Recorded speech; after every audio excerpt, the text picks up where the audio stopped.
Olá, tudo bem com você? Eu espero que sim. E hoje você está assistindo aqui o JPcast, o segundo episódio. E pelo que vocês já viram no título, é sobre sexualidade, mas não é a sexualidade de gostar ou se identificar com tal gênero. É a sexualidade relacionada à relação sexual. Se você quiser entender de outra forma, a gente pode falar orientação, tá bom? E hoje, para acompanhar a gente, eu trouxe aqui uma especialista mentora de sexualidade, né? É A isso aí. Mariana. Tudo bom, Mariana? Como é que você tá? Tudo bem, tudo ótimo. Muito prazer de estar aqui hoje. Eu acredito que a gente vai conseguir desmistificar muito até o termo sexualidade em si, né? Sim. Sexualidade não é literalmente o sexo, mas sim falar sobre o que cada um sente, como cada um se sente e explorar esse universo que chega uma idade e começa a dar uma certa curiosidade, né? É verdade. E a gente tá aqui para sanar todas essas curiosidades. Sim, com certeza. E uma coisa, né, Mariana? As pessoas hoje em dia estão tendo muito problema de autoestima, né? Principalmente os jovens. Então, assim, Mariana, posso te perguntar uma coisa? Pode. Você ama seu corpo hoje? Sim. Já teve uma época que você não amava ele? Sim. Mas vou mais a fundo. Posso? Pode, ficar à vontade. O que eu acredito que acontece na grande maioria das famílias e, portanto, talvez nessa parte, principalmente para as meninas, tá? Muito cedo começa uma comparação, tá? Senta certo, fala certo. A fulana de tal isso, a fulana de tal aquilo. Por que você não faz assim ou você não faz assado? E aí, existe uma... A era digital, ela é absurda. E aí a gente vai ver lá o TikTok, vai ver lá o Instagram, vai lá ver um Reels ou alguma coisa. As meninas estão de cropped, de barriga de fora, ou com a bunda de fora, ou com não sei o quê. E às vezes a mulher olha e diz, putz, eu não tenho essa barriga. Eu preciso esconder. Eu preciso me privar. E o oposto também é verdadeiro. O que acontecia comigo? Eu era muito lindinha. Nossa, cinturinha menor que a da Beyoncé. A mulherada agora entendeu o que eu quis dizer. Era uma cinturinha minúscula, tipo, sempre tive bundão, pernão. Então, eu tinha aquele tipo de corpo mais lindo do mundo. Então, eu era a guria que todo mundo falava, você foi abençoada, você foi agraciada. E a minha validação começou muito pelo meu corpo. Então, onde eu ia, o meu corpo era bonito. E aí, todo o resto meu foi apagado. Então, a minha validação era sempre pelo corpo. Entende? Eu ia numa loja, comecei a corpo bonito. E daí, eu comecei a sair seminua de casa. Porque aí, fazia mais sentido eu mostrar tudo aquilo. E aí, algumas pessoas não tinham esse formato de corpo, ou esse tipo de corpo. Também começavam a se sentir mal.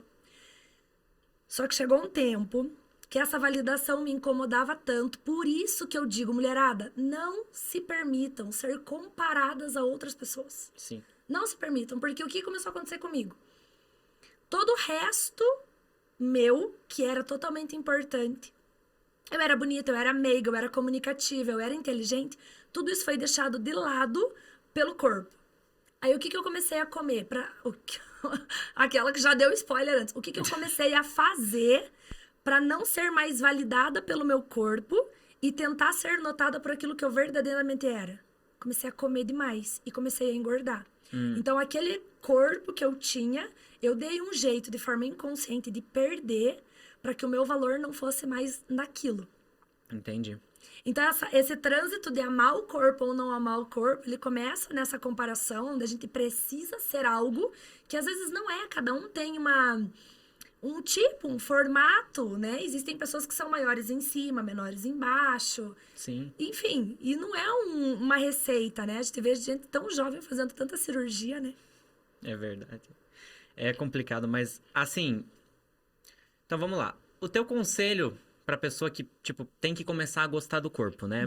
Na verdade, o ideal é amar, né? Que eu ia amar, assim, né? Mas enfim, seria a pessoa parar de se comparar, ou nem começar, caso não tenha começado? Seria isso ou teria mais alguma coisa que você gostaria de complementar? Primeiro ponto, não aceitar a comparação, porque a comparação ela começa vindo dos outros, a princípio. E aí começa a ter aquele ideal de corpo. Então, primeiro, se aceite. É se aceitar mesmo, falar assim, calma, eu sou assim. Eu sou assim, eu nasci assim, fisicamente falando, e eu vou ser assim. Poxa, Mariana, mas é que você não tá entendendo. Eu sou gorda e eu preciso emagrecer. Então, cria consciência disso e começa a ter uma meta e uma ação para emagrecimento. Mas por quê? Porque tem saúde por trás disso. Mas não porque eu quero... Já pensou se eu quisesse ter o beiço da Angelina Jolie? Se todo mundo tivesse o beiço da Angelina Jolie, a Angelina Jolie não seria Angelina Jolie. Sim. Entendeu? Essas diferenças é o que nos faz único. Então, assim, se aceitar como que eu sou. Sou assim. O que eu posso fazer para aprimorar tudo aquilo que eu sou? Entendi. Então, deixar a comparação de lado. Se aceitar e começar a ter ações para se amar cada vez mais. Muito legal, show de bola. Então, assim, estamos falando até agora do amor próprio, tá bom? Sim. Vamos falar um pouquinho sobre se relacionar com as outras pessoas, né? Vamos. Se uma pessoa, por exemplo, começa a falar, ah, eu não gosto muito disso em você, começa a te botar pra baixo. O ideal seria não ouvir aquela pessoa, né? Tem uma frase que é meio forte, tá? Mas eu vou reproduzir aqui. Tá bom. Se alguém te chama de cavalo uma vez, eu não dou bola. Se me chama de cavalo pela segunda vez, se me chama de cavalo pela terceira vez, eu tenho que vestir a ferradura. Então, assim, a gente precisa ter um ouvido muito seletivo e tomar muito cuidado. Ouvir um feedback de alguém, por exemplo, ó, você tá sendo muito, sei lá, grosseiro. Como eu usei aqui o termo cavalo, né? Você tá sendo muito grosseiro. Não tô não. Aí, dali a pouco vem outra pessoa. Não, você tá sendo muito grosseiro. Aí vem outra pessoa. Não, você tá sendo muito grosseiro. Então, eu acho que a gente pode ter uma autocrítica de entender para aperfeiçoar. Existe uma tendência nos jovens e que se perdura para os adultos, que é se defender de tudo que dizem, mas ao mesmo tempo fazer tudo doer. Então, assim, aceitar o rótulo do outro não é o outro que define. Mas se esse rótulo dói, investiga. Sabe, o cara me chamou de feio, isso doeu. Por que doeu? Será que eu me acho feio? Será que eu não tô me cuidando? Será que eu tô deixando de arrumar meu cabelo? Será que eu tô deixando alguém dizer como é que meu cabelo tem que ser? Sei lá, qualquer coisa nesse sentido, entende? Sim. Então eu posso sentir isso. Mas o outro nunca pode definir como eu devo agir, o que eu devo fazer, como eu devo pensar, como eu devo me portar. Eu tenho opinião e não posso me anular. Quando eu começo a viver essa anulação numa amizade, numa família, eu começo a viver isso num relacionamento. E o que é muito legal aqui, sabe? Porque hoje eu já tô velha. Um pouquinho velha. Na tua idade eu achava que eu já 30 e poucos era velha. Mas eu já fui jovem. E hoje eu entendo que as consequências que os adultos vivem nos seus casamentos, com seus filhos, enquanto mãe, enquanto filha adulta também, é uma consequência dessas escolhas que a gente começa a fazer com 12, 13, 14, 15, 16. Então, se com 12, 13, 14, 15, 16, tudo que me dizem eu aceito como verdade, eu passo uma vida toda aceitando. E se livrar disso mais tarde é complicado. Então, assim, escuta de quem vem, por que vem e como vem. E tenta pedir sabedoria. Eu não tinha intimidade com Deus nessa idade de jovem. Eu fui aprender de velha que eu precisava ter tido isso desde sempre. Mas existe algo que eu entendo hoje que é Deus que fala sobre mim.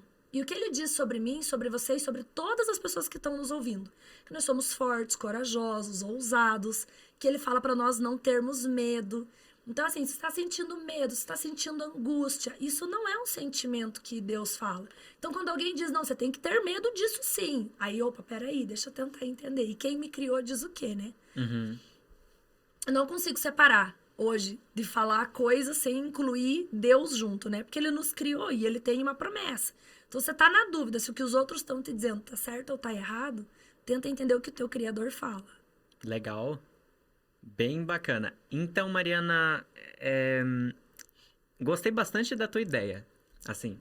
Só que ainda tem uma coisa que eu queria entender. Se você não acha que a pessoa às vezes ela fica falando isso só pra te provocar ou realmente só pra te botar pra baixo. Realmente, quando uma pessoa faz esse tipo de atitude, a gente não deveria ouvir. Ou a gente deveria dar a bola do mesmo jeito. Existe algo que diz assim, ó. Se eu falar de você, eu tô falando muito mais de mim. Tem um caso real de uma amiga que ontem ela desabafou comigo assim, ó. Teve um tempo na vida dela que ela tava com o melhor carro. Entre as amigas dela, ela tinha o melhor carro. Ela tava grávida, era algo que ela queria muito. Ela tinha muito dinheiro, ela tinha o melhor corpo. E uma amiga, a melhor amiga, chegou e falou assim, por que tudo pra você? Por que você tá sendo digna e abençoada de ter o melhor carro, de ter o filho, de ter isso, de ter aquilo? A inveja corrói. Então, muitas vezes, aquelas pessoas que nos amam ou que estão juntos, estão consumidos pela inveja e por isso elas precisam nos colocar para baixo. Porque existem pessoas que só vão ser notadas quando as pessoas que estão em volta estiverem para baixo. Então, vão ter pessoas que, de forma proposital, vão te deixar lá no fundo do poço para poder só aparecer um pouquinho mais.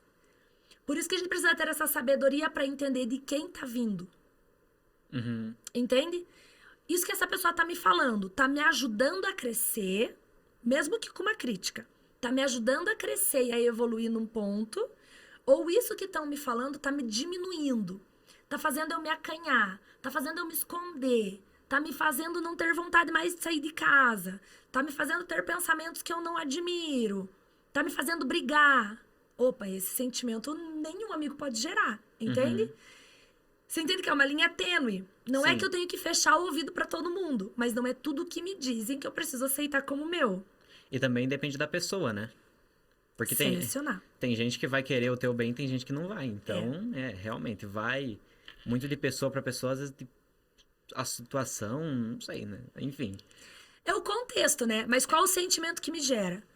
Sabe assim, sei lá, vamos supor que eu olho pra você e digo assim, João, acho que você tá com umas brincadeiras meio boba. Sei lá, um exemplo.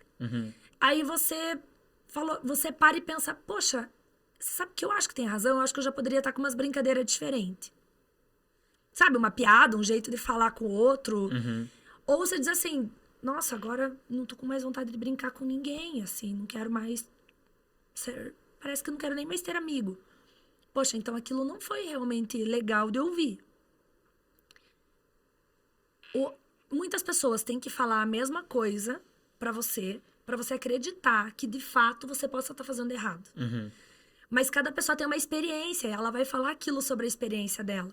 E no contexto meio que tentando te equiparar ao mundo, te deixando num equilíbrio aceitável, pra nem ofender, pra nem magoar, pra nem não sei o quê. Mas o mundo é dos diferentes, o mundo é dos que se destacam, o mundo é dos que meio que não escutam muito a opinião de todo mundo. O mundo é daquele que tem... Assim, de adulto, agora a gente diz que a gente precisa de uma mesa de conselheiros. Existe uma mesa de conselheiros.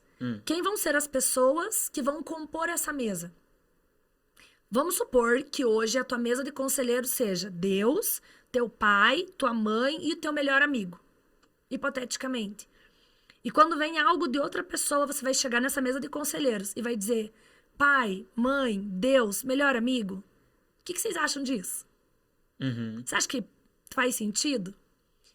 Porque é interessante a gente poder se autoavaliar, se autoconhecer. Às vezes a gente não vê o que tá fazendo, mas entender o que vem de fora. Mas não pega tudo, porque tem muita gente querendo só massacrar pra deixar a gente, ó, desse tamanhico lico. Então vamos lá. Se você me permitir, eu vou mudar um pouquinho do rumo do assunto. E vamos falar um pouquinho sobre relacionamento amoroso agora, tá bom? Tem alguma idade que é recomendada pra iniciar namoro? Tipo, pra começar a namorar, uma idade que é melhor, assim, não sei. O que você acha? Será que meu comentário vai ser meio de velha? Não sei, né? Não, eu acho assim, ó. Não acho que tem muita idade, mas eu acho que as idades, elas precisam ser respeitadas. Idade de ser criança é idade de ser criança. Idade de ser adolescente é idade de ser adolescente. E junto com o relacionamento, a gente precisa de maturidade. E a maturidade, ela vem com o tempo também, com tudo que a gente viveu. O que eu penso? Se apaixonou, tem idade pra se apaixonar, João? Às vezes bate aquela coisa mais linda na tua frente, assim, você se apaixona na hora. Como é que você vai dizer não pra aquilo? Entende? Então, eu acho que a vivência... Eu sou muito assim do, tipo, deixa acontecer, entende? Então, aconteceu de se apaixonar, vai se apaixonar. Aí, a intenção é entender qual vai ser a qualidade desse relacionamento. E aí, isso vale pra qualquer idade. Então, eu não diria que tem idade, sabe? Mas eu, Mariana, sinto um certo incômodo hoje, depois de adulta, olhar pra pessoas de 10 anos namorando.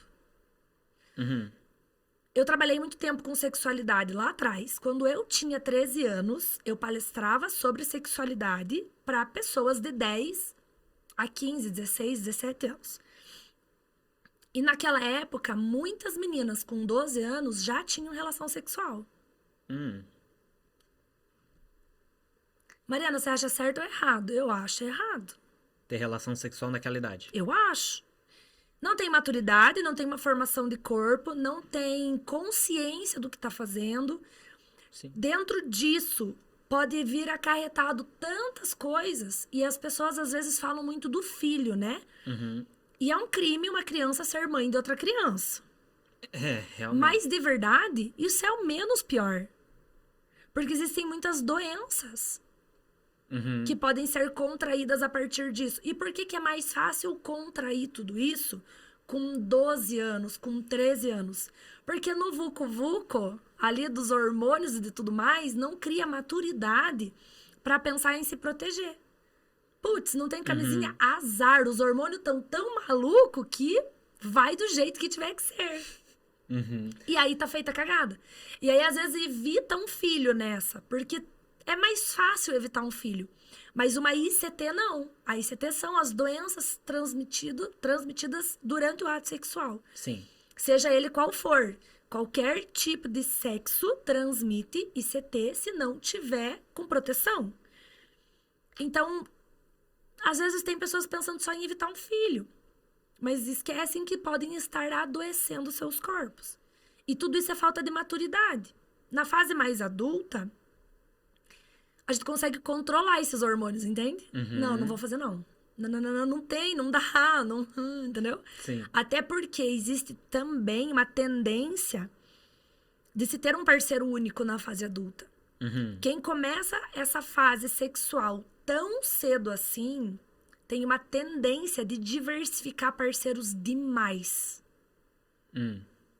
E aí essa diversificação tem... Sério, aí a gente pode fazer uma coisa só sobre diversificar parceiros, as consequências que isso pode ter. E a gente já fala sobre isso. Mas me diz uma coisa. Que a gente falou sobre ter um ato sexual na adolescência. Tem alguma idade, né, que a gente já falou de começar namoro. Já começamos leve, vamos um pouquinho... Já que já falou, vai, né?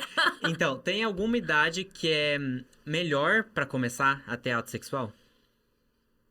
Eu, Mariana, depois de casar, né? Que idade vai casar? Ah, não sei, né? Entendeu?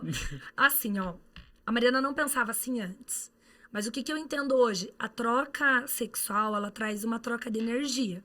Sim. E essa troca de energia, ela fica no nosso corpo ever. Então, hoje eu acredito no sexo depois do casamento. Eu acredito que a gente foi feito para um parceiro. Para uma pessoa. Para viver em comunhão, com amor, com respeito, com fidelidade. O que eu diria? Não tenha uma variedade de parceiros gigantescas. Não tenha. Eu não vou ser a tia chata que vou dizer assim, não vai fazer, pecado, dá, tipo, sabe assim? Eu não vou fazer isso. Eu não vou falar isso. Não é também indo contra o que eu acredito. Mas eu sei que os jovens, eles precisam ter mais esclarecimento sobre, e é uma curiosidade. E eu prefiro ser a pessoa que aproxima para poder entender esse contexto do que uma pessoa que vai dizer assim, vai vir o castigo de Deus sobre a tua vida, entendeu? Tipo, o pastor André Fernandes, que eu gosto muito, as pessoas perguntam muito pra ele, é pecado? Ele fala assim, gente, vamos falar de outra coisa? Vamos falar de propósito, vamos falar de missão, vamos falar de uma coisa... Sabe, pra frente? Tipo, que papo, sabe? Mas eu diria que a primeira pergunta que você me fez responde essa. Valoriza o seu corpo. Porque quando eu amo meu corpo, eu não vou sair distribuindo. Sim, isso é verdade. Entendeu? Sim. Sabe, eu não achei no lixo? Não achei no lixo. O problema é que existem muitas pessoas que só se sentem validadas, amadas, pertencentes e felizes quando existe um toque a mais. E aí existe uma necessidade aqui dentro gigantesca de... eu preciso estar com ele. Eu tive uma cliente minha que ela cresceu longe dos pais. Eu sei que não é a realidade de todo mundo, mas para você poder entender o que leva a isso, tá?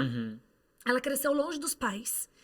Ela não teve amor, ela não teve toque, ela não teve um pai que beijou, que abraçou, que pegou no cabelo dela, que colocou ela no colo, que olhava nos olhinhos e falava, filhinha, como eu te amo. Ela não teve isso. Uhum. E aí ela começou a ter relação sexual pra poder sentir o amor que ela nunca tinha tido. Entendi. E pior, ela começou a se prostituir. Porque ela tinha uma necessidade que a pessoa fosse lá pagar pra ter ela, porque ela se sentia importante, entendeu? Sim, que daquele jeito ela sentia como se o corpo dela fosse válido e ela recebia o amor que ela tava procurando. Aliás, ela tinha até um preço. Preço? Sim, ela era prostituta. Conseguiu entender? Aham. As pessoas até estão pagando pra isso. Só que a crença dela era tão absurda de rejeição, de abandono, de não aceitação, que chegou um momento da prostituição dela que ela pagava pro cliente deitar com ela. Nossa senhora. Consegue entender isso? Complicado, né? Só que o que acontece dentro da nossa geração e dentro do que a gente vive? As meninas acabam não tendo todo esse amor, não tem essa referência paterna dentro de casa, Uhum. não se sentem pertencentes ali, é pai trabalhando, é pai fora, é mãe nem aí, sabe aquela família maluca? E aí, pra ela se sentir amada, a hora que chega qualquer um e diz, oi, linda, uau. Era tudo que ela precisava ouvir. Ela não escuta isso dentro de casa. E aí, isso faz com que o sexo dela seja mais precoce. Entendi. E daí, ela já tem uma comparação, ela já tem uma desvalidação do corpo dela. E aí, ela percebe que, pelo menos, o homem que chama ela de gostosa tá dizendo que o corpo dela é bom e que é bonito. E daí, aquilo vira um ciclo de autoaceitação. E daí, a juventude tá mais sexualizada pra poder tentar se sentir amada. Pois é, né? Tá complicado esses dias.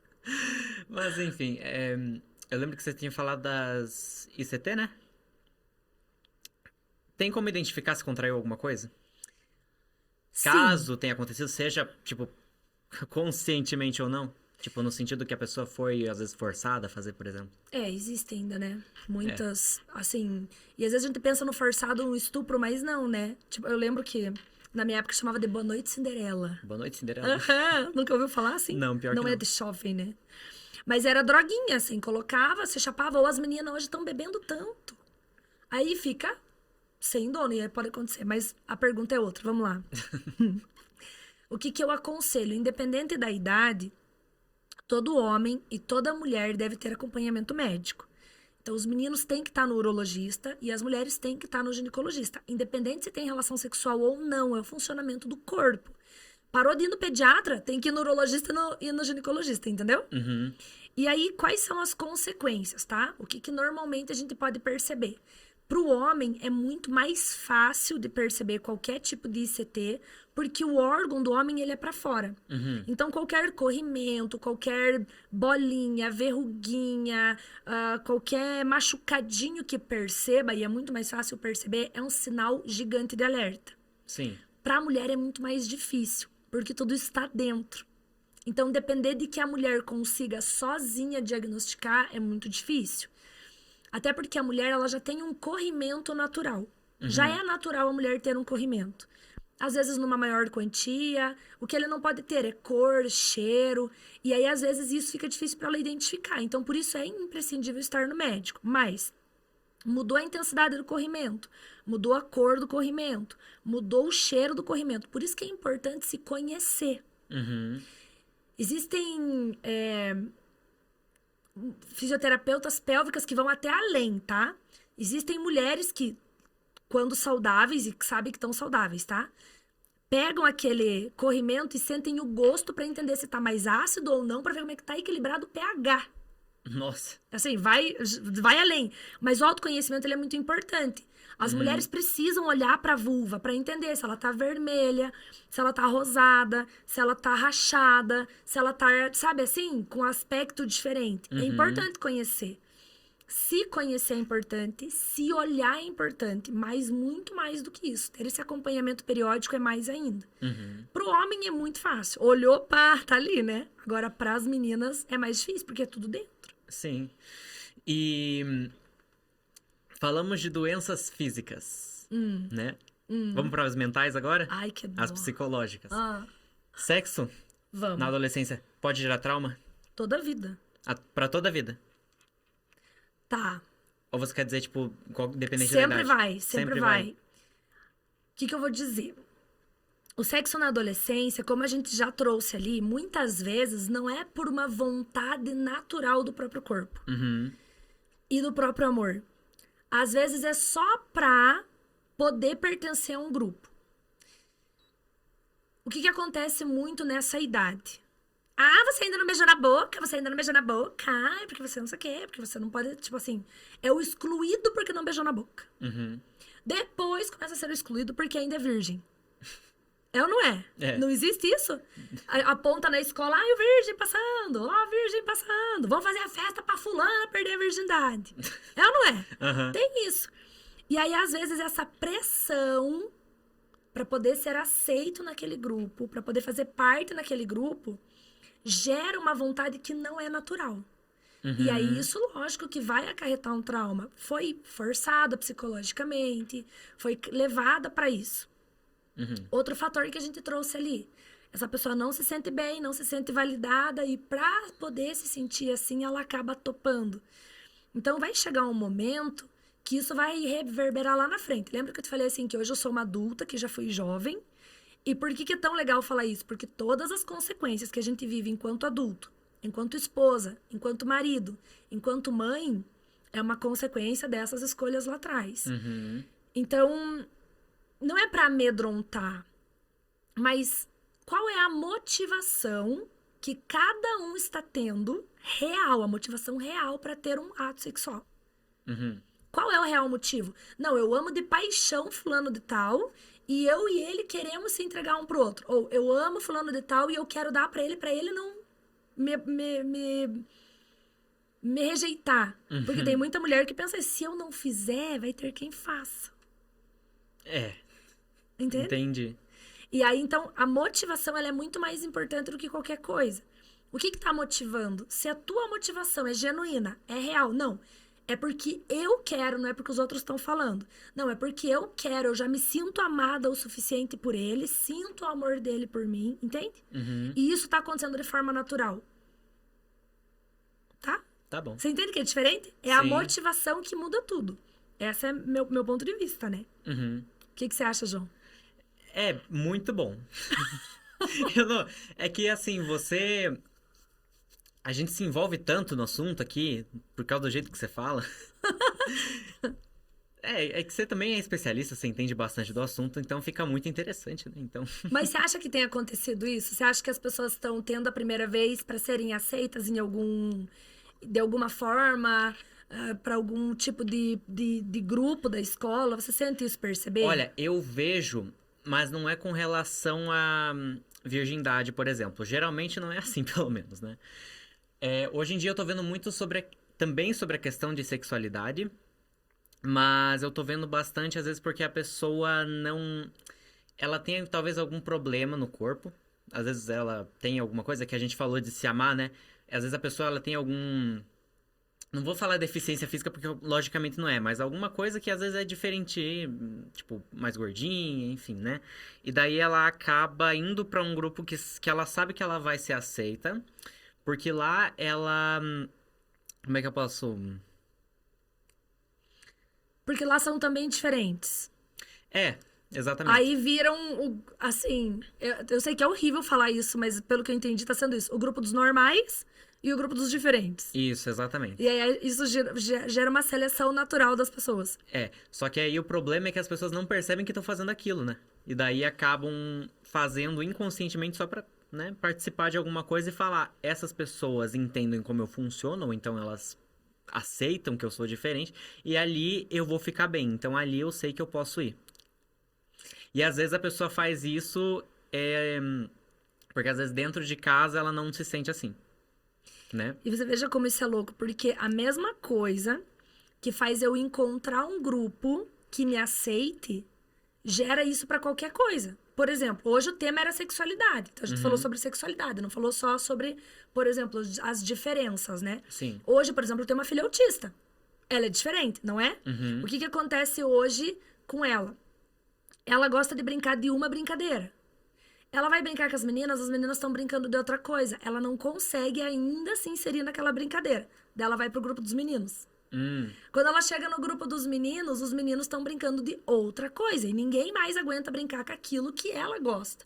E aí ela começa a ficar excluída. Então ela não se sente pertencente. Qual que é a tendência disso acontecer? Na fase adulta, se isso não for tratado e tá sendo cuidado para que ela possa entender que a brincadeira de todo mundo é legal, a dela também, mas a de todo mundo é legal para ela poder se permitir, né, Sim. estar nesse movimento. Mas na fase adulta, quando isso começa a acontecer, tipo, o que eu preciso fazer? A pessoa sozinha, inconsciente. Mas o que eu preciso fazer para algum grupo me amar? Putz, é fumar? É beber? É usar droga? É ser sexualizada demais? É ser a mais rica? O que eu tenho que fazer? Sim, e você fala isso de um jeito que as pessoas possam pensar assim, eu tenho que pensar pra fazer isso. Não, você já pensa, só que você nem percebe. Isso. A hora que eles já estão fazendo uma autoseleção de grupo para poder se sentir aceito, por uma diferença que tenha, seja na cor, seja no penteado, seja na forma de se vestir, porque daí tem lá os mais roqueiros, sempre tem, assim, né, os grupos tipo, mais popzinhos, sei lá. Só quando você já tá se selecionando ali, você já começa a pensar isso sexualmente também.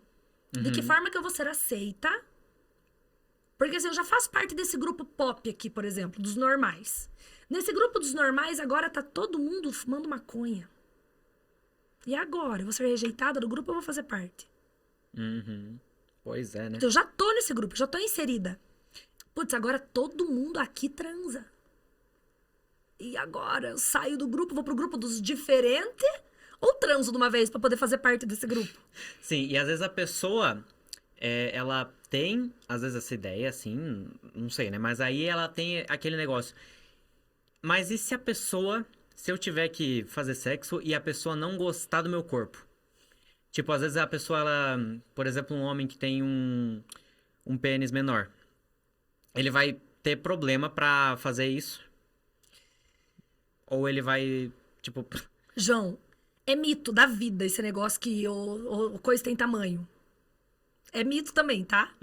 Porque assim, ó, a maioria dos homens cresce com o pai dizendo assim, ó o tamanhão, entendeu? E já começa a criar comparação do que é grande e do que é pequeno, dizendo que o grande traz uma masculinidade e o pequeno não. Então isso eu acho que é bacana a gente desmistificar pros meninos também, tá? Sim. Tamanho não é documento. Por quê? Dentro da mulher, a gente tem um canal vaginal que quando ele está mais largo e preparado para a sexualidade, ele chega no máximo a 12 centímetros. Ou seja, mais do que 12 centímetros em um tamanho de pênis machuca uma mulher. E nenhuma mulher quer ser machucada. Ou seja, existe uma média que é o pequenininho, é o normal. Então já começa aí a começar a ficar feliz. Não é verdade? Porque não precisa daquele tamanho todo pra fazer o negócio acontecer. Não é sobre isso, tá? Sim. Mas gera também, tipo, será que ela vai gostar? Será que eu vou ser aprovado? Será que isso? Será que aquilo? E a mulher também, o tamanho do peito, o tamanho da barriga. A mulher também tem dentro da vulva lábios maiores, menores. Tem umas que tem o clitóris grandão, tem umas que tem o lábio maior, menor, pequenininho. E tá tudo certo. Por isso que sexualidade precisa de maturidade, intimidade, companheirismo. Sim, né? Claro. Então, vamos falar um pouquinho sobre caso uma mulher fica grávida. O que você acha que seria o ideal pra ela fazer, Mariana?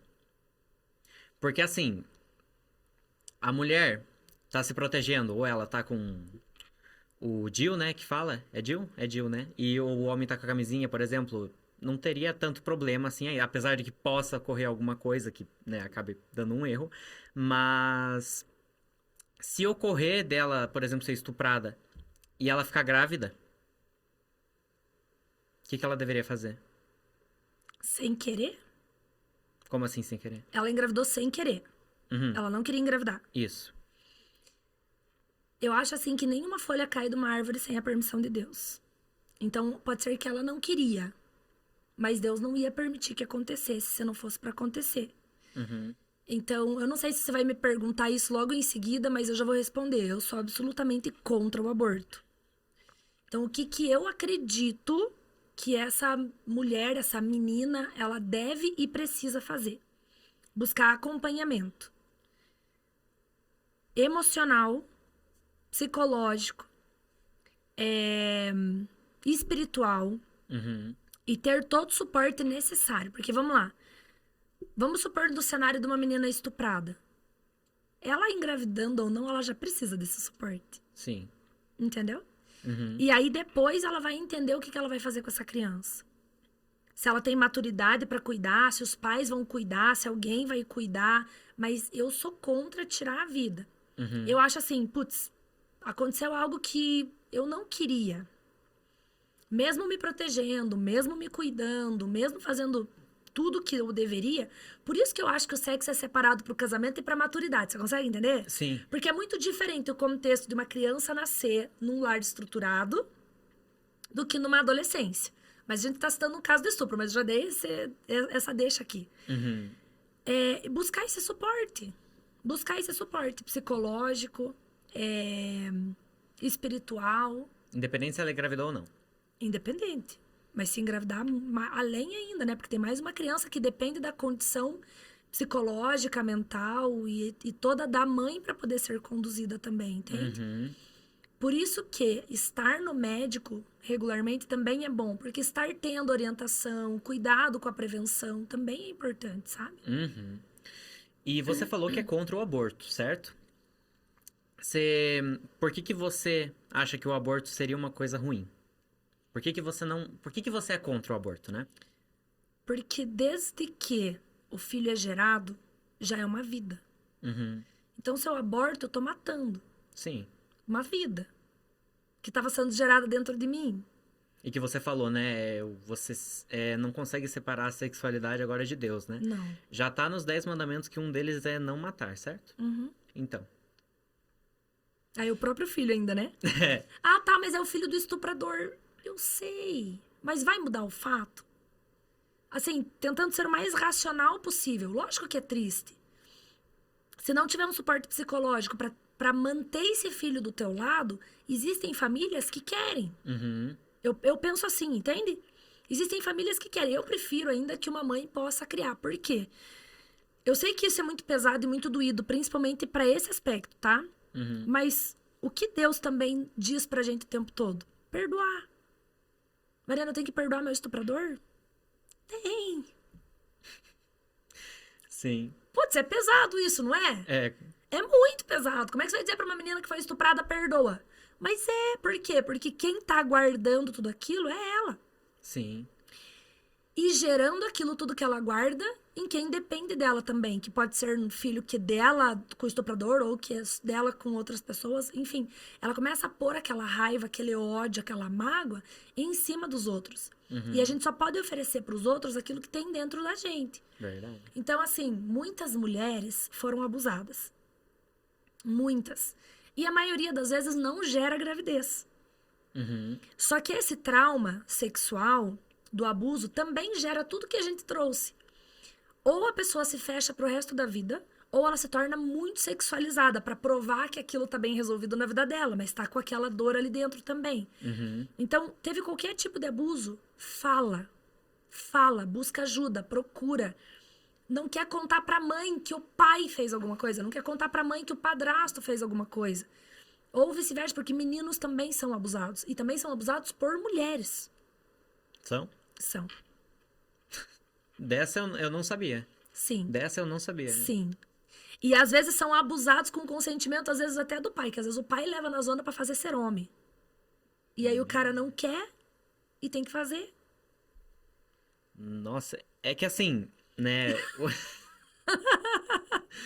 Nossa, é que assim, hoje em dia, principalmente com todo esse movimento feminista que tá tendo, eu tô vendo que a sociedade, não vou falar num contexto tão geral assim, né? Mas eu tô vendo que as pessoas, pelo menos do meu grupo lá, social, da escola, enfim, estão culpando muito o homem por uma relação não dar certo.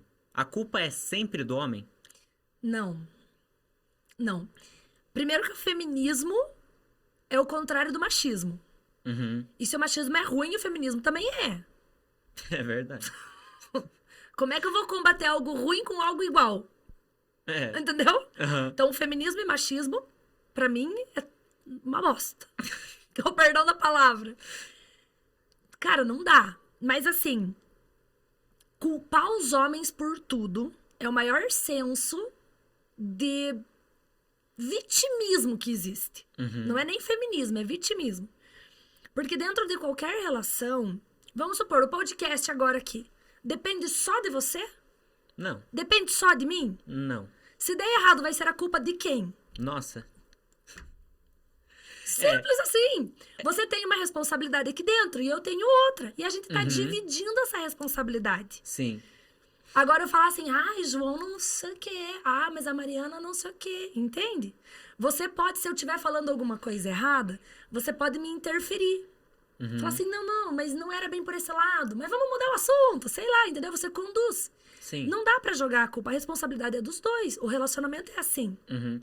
É porque uma amiga minha, acho que uma ou 2 semanas atrás, ela falou assim: geralmente ocorre divórcio e geralmente a culpa é do homem. Tipo, ela. As crenças. Aham. Acho que nem foi de dentro de casa, acho que foi do grupo que ela tá na escola mesmo, né? Ou do padrão que a sociedade tá colocando. Porque a gente tava falando, acho que sobre separação, e daí a gente falando de divórcio também, né? E ela falou assim: geralmente acontece por culpa do homem, né? Falando, geralmente, eles falam que a culpa é da mulher, não, geralmente é do homem que é a culpa. Vamos lá. O que ela viu de divórcio na vida dela? Ela não viu o divórcio. De ninguém. Não. Mas ela tem um Não, embasamento de pra falar desse. ninguém eu acho que provavelmente de alguém ela já viu. E daí o de alguém que ela viu foi porque, sei lá, vamos supor, o homem traiu. Ah, virou a culpa do homem. E aí agora, com muito amor no coração, e vocês tentem não me odiar pelo que eu vou falar. Até quando o homem trai, a culpa é da mulher. Por quê? Não, vamos entender aqui. Eu não tô julgando nada, só falei um porquê. Vamos entender. Vamos entender. Vamos entender. O que acontece? Existe uma frase muito forte que diz assim: não é o homem que trai, é a mulher que gosta de ser traída. As experiências que eu vivo durante toda a minha vida, que vão gerando todas essas consequências para minha fase adulta, lembra que eu falei disso desde o início? Tudo isso vai gerando uma construção dentro de mim. E na hora que eu vou escolher o meu parceiro efetivo para minha vida, baseado em tudo que eu sei, vamos supor, essa tua amiga tá dizendo assim, putz, o homem sempre é o culpado.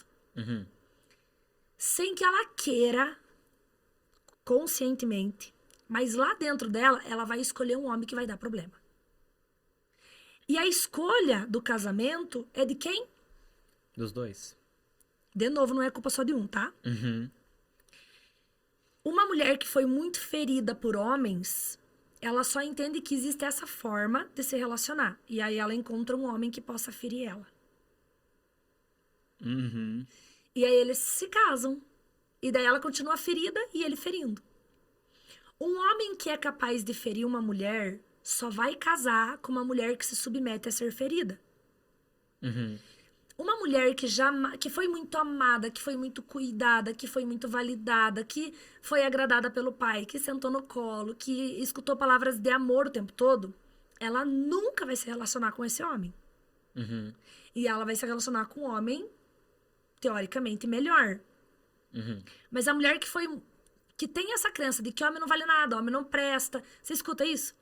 Homem não presta, homem é tudo igual, homem só trai, homem não é fiel, nananana. E aí veio esse movimento das mulheres querendo chamar de feminismo ou de empoderamento feminino, que eu também fico confusa dessa linha tênue, que daí virou assim, não, que agora quem trai sou eu, que agora quem manda sou eu, que agora quem vai fazer sofrer sou eu, entendeu? Tipo, tá se tornando igual aquilo que você repudia. Pois é, né? Só- E antes que alguém fale alguma coisa, ela é especialista, tá? Ela é especialista. Achou ruim, vem falar comigo. Não, gente, tô aberta a responder qualquer dúvida, tá? Se vocês ficarem na dúvida, ficarem chocados com isso que eu tô falando, eu esclareço mais. Mas, assim, existe um histórico muito grande que talvez na adolescência, na juventude, a gente ainda não consiga perceber, mas que a gente vê muito na fase adulta, que é a seguinte consequência. A mulher é traída. Aí ela se separa. Aí ela casa com outra traída de novo. Daí ela casa com outra traída de novo. Daí ela casa com outra traída de novo. Chega uma hora que todo mundo diz assim, acho que o problema não era os homens, não. Entendeu? Aham. Ou vamos supor, todo homem também precisa de afeto, de carinho, de amor. E aí casa com uma mulher ranzinza, chata, briguenta, raineira, que não faz um carinho, que não faz um toque, que não faz nada, que só reclama. E aí o cara vai lá e trai ela. Ela não tem parcela de culpa nisso também? Tem. Tem. Cadê o afeto? Cadê o carinho? Cadê o companheirismo? Cadê o parceirismo? Cadê? Entende? Então, assim, não dá pra responsabilizar só um, porque daí você se torna uma vitimazinha. E daí, se você é uma vitimazinha, no outro relacionamento vai acontecer de novo. E no outro de novo. A mulher que apanha, ela apanha de um marido, se separa, casa com outro, apanha de outro. Por que tem mulher que nunca apanha e nunca apanhou, mas tem uma que pode casar com 5 e 5 batem nela? Repete um padrão, né? Então, a culpa é da mulher que apanha também? É, porque ela se submeteu a tantas coisas. Ela se submeteu à comparação. Ela se submeteu a fazer coisas forçadas. Ela se submeteu a ser aceita em qualquer grupo. Ela se submeteu a se calar e a se anular. Entendeu tudo que a gente falou? E aí agora, se ela levar uma surra também, tá tudo certo. Quem que eu sou no final das contas? Não fiz nada de digno na minha vida. Entendi.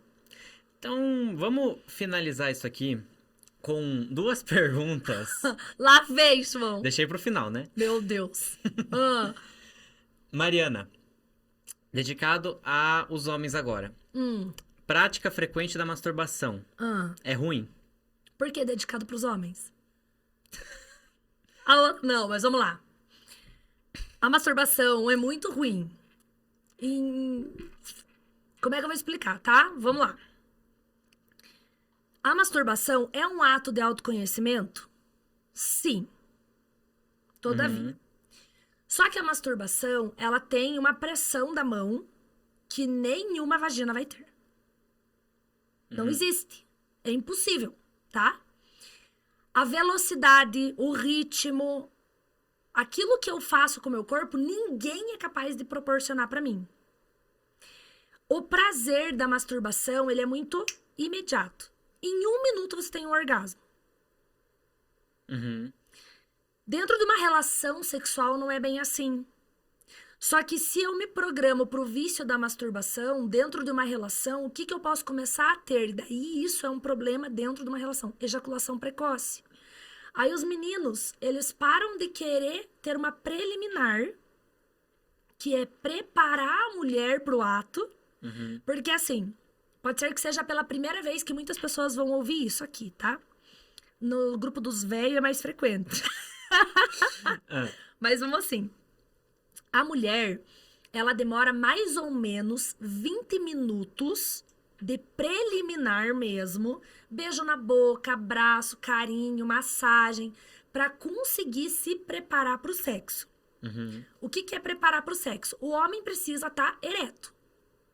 Quanto tempo demora pra ficar ereto? Do nada, já viu que tá ali. A mulher não, ela precisa de 20 minutos. Esses 20 minutos, eles servem pra quê? Aquele colo do útero, que é bem pequenininho, o colo do útero não, o canal vaginal, que é a entrada da vagina até o colo do útero, que tem 5 centímetros, ele precisa de um preparo para ele alargar, aumentar e amaciar e lubrificar.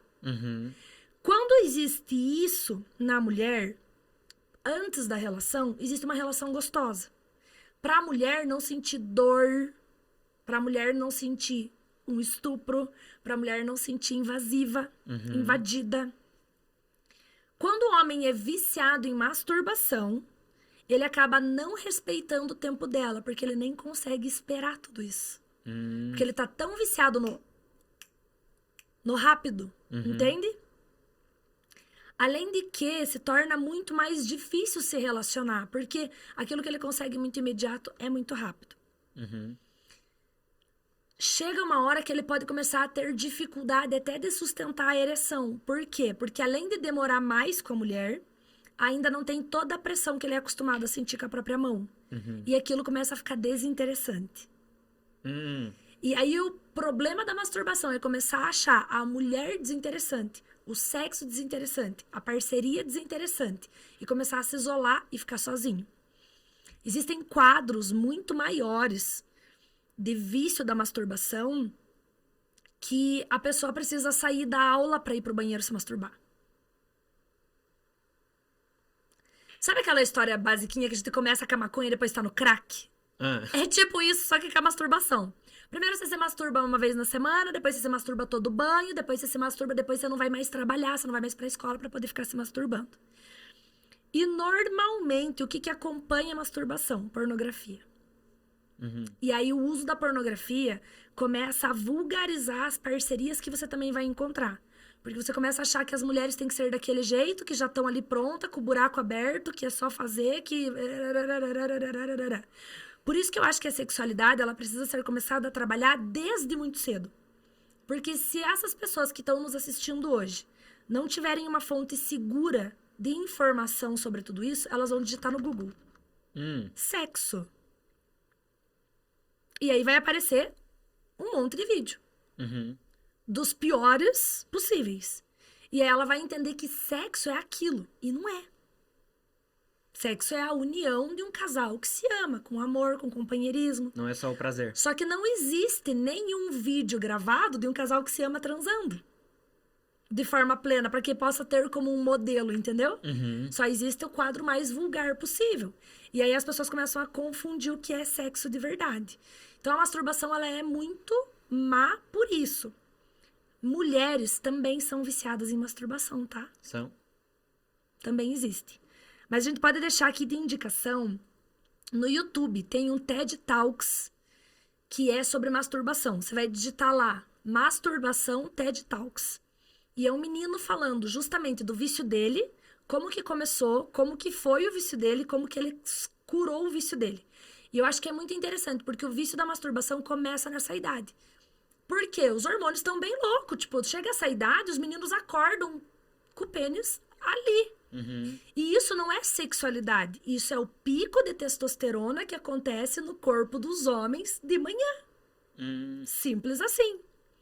Se não for estimulado, vai ter também o que a gente chama de poluição noturna. O que é a poluição noturna? Do nada o cara acorda tudo melecado. Do nada. Por quê? Porque não houve estímulo. Então o organismo sozinho ele vai expulsar esse líquido.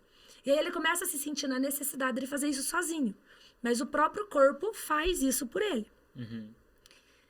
O testículo, ele fica ali responsável por estar produzindo isso o tempo todo. E chega uma hora que acumula mesmo. E quando chega nesse acúmulo, precisa extravasar. O próprio corpo faz isso sozinho. Sem precisar de estímulo. Ah, mas Mariana, eu quero ter essa prática. Cuidado. Cuidado com quando você faz, como você faz, que intensidade que você faz e o que você consome visualmente para poder fazer. Porque daqui a pouco tá aqueles caras tarados que ficam buscando uma vizinha tomando banho, que vão olhar não sei o que atrás da porta, que não respeita mais as meninas no banheiro das meninas. Entendeu? É. Bem louco. Ai, meu Deus. Então vamos lá. Vamos fechar com chave de ouro essa entrevista. Vamos. Que eu quero a sua opinião sobre sexo oral. O que você quer saber? Fala, João. Também dá pra contrair doença com isso, não dá? Sim, Dá. totalmente. E assim, como o nome já diz, também é sexo, tá? Tem muita gente que acha que não perdeu a virgindade porque só fez oral até agora. Isso é sexo também. O sexo não é o romper do ímen da mulher, entendeu? O sexo é se relacionar sexualmente com o ser humano. O sexo oral, ele também contrai, porque você tá ali diretamente ligado com o líquido seminal que os dois têm. E o líquido seminal, que é o gozo, que é a ejaculação, tanto da mulher quanto do homem, e a mulher também tem. É diferente. A quantidade, a textura é diferente, mas também tem depois do orgasmo. E esse líquido, ele também é todo cheio de tudo que a gente tem dentro do corpo. Então, se tem doença, tem ali também e contrai também. E aí, E daí, de novo, né? O porquê da maturidade do casal, do sexo depois do casamento, ou etc, né? Tipo, explicando o porquê, não só pelo pecado. Uhum. Como é que você vai fazer de camisinha? Você pensa. Chupar bala com o pacote. Não faz sentido. O exemplo que você deu foi muito bom, deu pra entender bem. Foi assim, né? Mas assim, é isso. Daí tá, tipo, tá, do homem até vai. E a mulher faz como? Pega um plástico filme.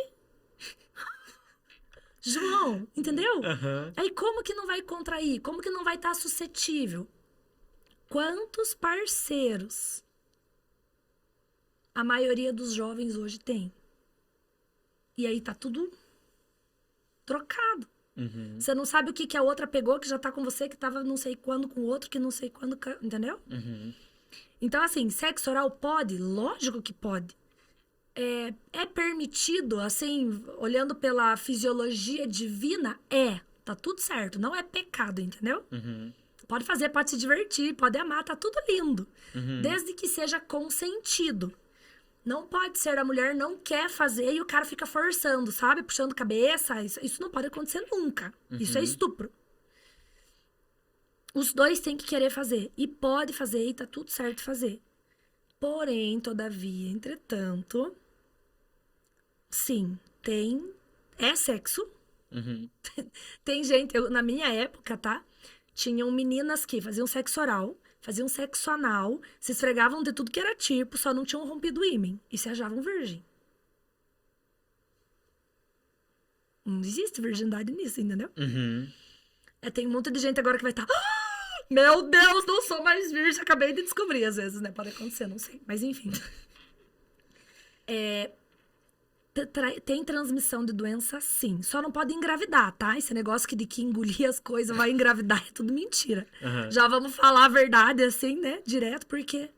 Mas doença, todas. E como eu te falei, de tudo que pode acontecer, o filho é o mais gostoso.